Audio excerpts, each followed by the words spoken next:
दोस्तों फाइनली भारत की तरफ से next generation fighter jet engine को लेकर अब फैसला ले लिया गया है और 60,000 करोड़ से ज्यादा की डील भारत साइन करने जा रहा है। इसके अलावा हमारी दूसरी खबर भारत की डीआरडीओ द्वारा किए गए बड़े परीक्षण को लेकर है, जिसके तहत 2 न्यूक्लियर कैपेबल मिसाइल का भारत ने कल परीक्षण किया। इन दोनों खबरों के बारे में इस वीडियो में डिटेल में बात करेंगे, इसीलिए वीडियो को अंत तक जरूर देखिएगा। पहले बात करते हैं इंजन की। पिछले काफी समय से ब्रिटेन की रोल्स रॉयस, अमेरिका की जीई, जापान और रूस की कंपनियां भारत से हजारों करोड़ रुपए की इंजन की डील हासिल करने के लिए भारत से बातचीत कर रहे थे और तरह तरह के ऑफर भारत को दे रहे थे। लेकिन अब भारत की डिफेंस मिनिस्ट्री ने इसके ऊपर बड़ा फैसला ले लिया है। भारत अब फ्रांस के साथ मिलकर अगली पीढ़ी के फाइटर जेट इंजन विकसित करेगा। ये कदम न केवल भारत की तकनीकी क्षमता को नई ऊंचाई देगा, बल्कि आत्मनिर्भर भारत की दिशा में भी एक बहुत बड़ा मील का पत्थर साबित होगा। वहीं इस प्रोजेक्ट की कुल लागत लगभग 61,000 करोड़ रुपए बताई जा रही है और इसके तहत भारत और फ्रांस मिलकर 120 किलो न्यूटन थ्रस्ट देने वाला फाइटर जेट इंजन बनाएंगे।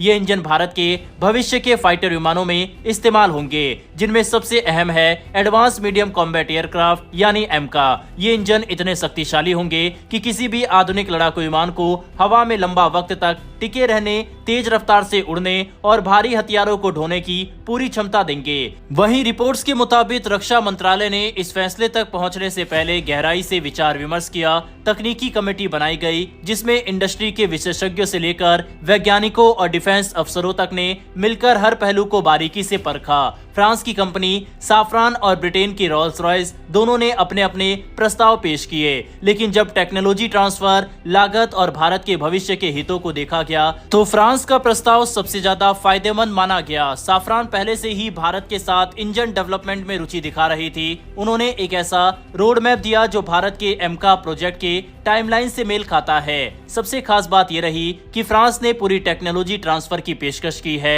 यानी इंजन का डिजाइन, उसका material, hot and coating technology, crystal blades और लेजर ड्रिलिंग सब कुछ भारत को सिखाया जाएगा और धीरे धीरे यही टेक्नोलॉजी भारत में बनाई जा सकेगी। डिफेंस मिनिस्टर राजनाथ सिंह इस प्रोजेक्ट के पीछे प्रमुख ताकत माने जा रहे हैं। वे लंबे समय से इस प्रयास में जुटे हैं कि भारत को एक ऐसा देश बनाया जाए जो अपना खुद का फाइटर जेट इंजन बना सके, क्योंकि आज की तारीख में भारत का हर लड़ाकू विमान, चाहे वो सुखोई हो, राफेल हो, तेजस हो या मिराज, सब में विदेशी इंजन लगे हैं और एक फाइटर जेट का कुल खर्च का बहुत बड़ा हिस्सा उसके इंजन और उसकी सर्विसिंग पर जाता है। भारत ने पहले भी अपने इंजन बनाने की कोशिश की थी, जिसे हम कावेरी इंजन प्रोजेक्ट के नाम से जानते हैं, लेकिन कावेरी इंजन उस स्तर का थ्रस्ट नहीं दे सका जिसकी जरूरत थी, इसीलिए वह प्रोजेक्ट पूरी तरह सफल नहीं हो सका। हालांकि अब उसी कावेरी इंजन का एक नया रूप भी तैयार किया जा रहा है, जो भविष्य के मानव रहित लड़ाकू विमानों यानी यूसीएवी के लिए इस्तेमाल किया जाएगा। जब तक भारत और फ्रांस मिलकर नया इंजन नहीं बना लेते,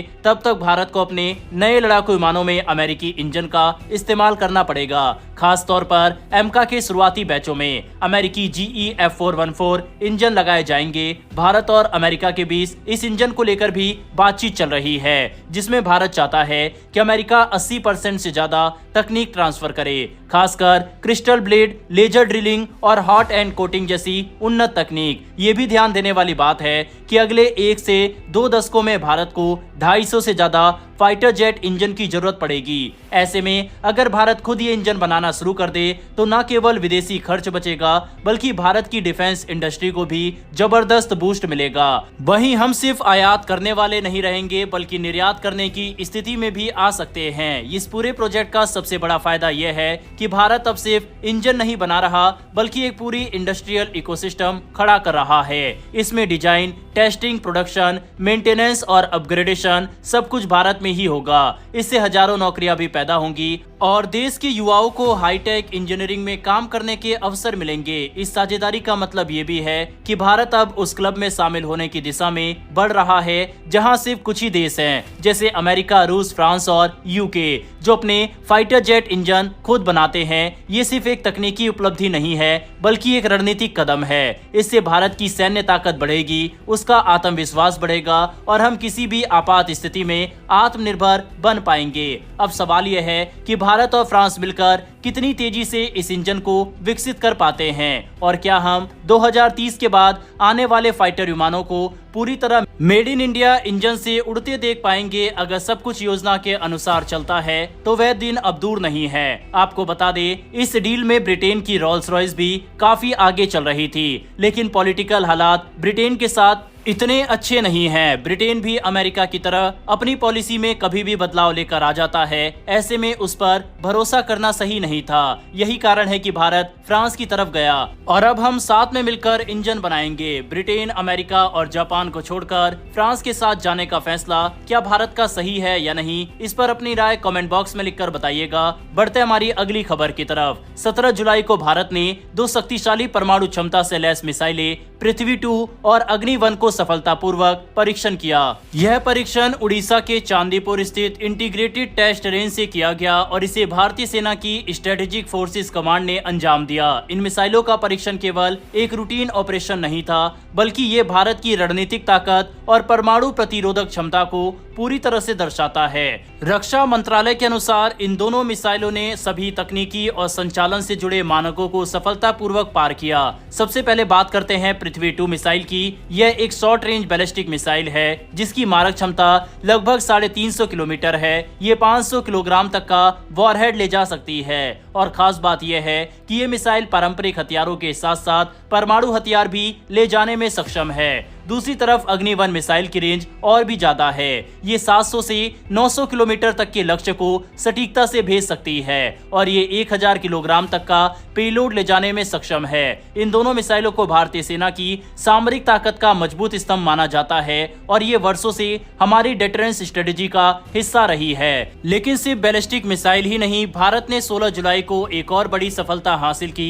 आकाश प्राइम मिसाइल का सफल परीक्षण, और वो भी लद्दाख में, जहां ऊंचाई 4500 मीटर से भी अधिक है। ये मिसाइल भारत में ही विकसित की गई है और इसे खास तौर पर ऊंचाई वाले इलाकों में दुश्मन के हवाई हमलों को रोकने के लिए डिजाइन किया गया है। यानी कि पिछले 48 घंटों में 3 बड़े परीक्षण। रक्षा मंत्रालय के अनुसार आकाश प्राइम ने 2 तेज गति वाले हवाई टारगेट को सफलतापूर्वक नष्ट किया। ये सिर्फ एक परीक्षण नहीं था, बल्कि ये दिखाता है कि भारत की वायु रक्षा प्रणाली अब किसी भी परिस्थिति में ऑपरेट करने के लिए तैयार है, चाहे ऊंचा पहाड़ी क्षेत्र हो या अत्यधिक ठंडा वातावरण। इस मिसाइल की खासियत यह है कि इसमें देश में ही विकसित रेडियो फ्रीक्वेंसी सीकर लगा है, जिससे इसकी सटीकता और बढ़ जाती है। इसके अलावा सेना और प्रयोगकर्ताओं से मिले फीडबैक के आधार पर इसमें कई जरूरी अपडेट्स भी किए गए हैं। इस पूरे अभियान की सबसे बड़ी बात यह है कि ये भारत की इंडिजिनस डिफेंस टेक्नोलॉजी यानी स्वदेशी रक्षा तकनीक की ताकत को दर्शाता है। रक्षा मंत्री राजनाथ सिंह ने इस कामयाबी पर डीआरडीओ, भारतीय सेना और भारतीय रक्षा उद्योग की जमकर सराहना की है। भारत अब सिर्फ मिसाइल बना नहीं रहा, बल्कि एक ऐसा भरोसेमंद सुरक्षा कवच तैयार कर रहा है जो हर मोर्चे पर देश को सुरक्षित रख सके। इन परीक्षणों से ये साफ है कि भारत की रक्षा तैयारियां न सिर्फ एडवांस है, बल्कि किसी भी परिस्थिति में एक्टिव और असरदार भी है। बहरहाल दोस्तों, डीआरडीओ के द्वारा किए गए इन परीक्षण के लिए कमेंट बॉक्स में एक जय हिंद जरूर लिखिएगा। साथ ही अगर आपको डिफेंस से जुड़ी ऐसी वीडियो देखना पसंद है तो नीचे दिए गए सब्सक्राइब बटन को प्रेस कर बेल आइकन को दबा ले, जिससे हमारी डेली ऐसी वीडियो आप तक सबसे पहले पहुंच सके। फिर मिलेंगे ऐसी एक नई वीडियो के साथ। धन्यवाद। जय हिंद, जय भारत।